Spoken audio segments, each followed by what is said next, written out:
You didn't give up, you just took a break. Coming back can feel as hard as starting over, and that's normal.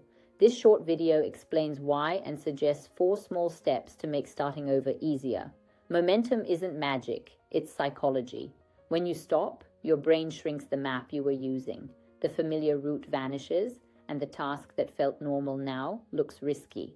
Habits live on cues, time, place, small rituals. Pause long enough, and those cues fade. Your identity shifts from I do this to I used to do this, and that gap creates resistance that feels like laziness. The 4 tiny moves, do one tonight. Keep it tiny. 1. The 5-minute rule. Don't plan your return. Just show up for 5 minutes. Open your editor, record a 30-second clip, draft a paragraph. Action is what matters, not perfection. 2. 2-minute jump. If 5 minutes is too much, do 2 minutes. Open anything, a document, an app, a blank page. Save the draft. Completion, even if it's very small, triggers the brain's reward mechanism.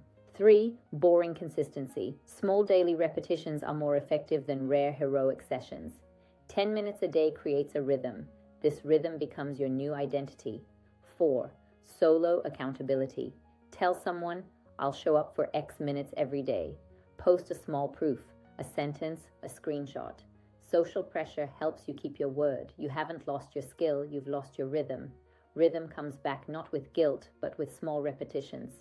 Tonight, choose a micro movement that takes 2 or 5 minutes and do it. Write what you're going to try in the comments and I'll respond to a few. If this helped, like it and subscribe for more psychology-based creative tips.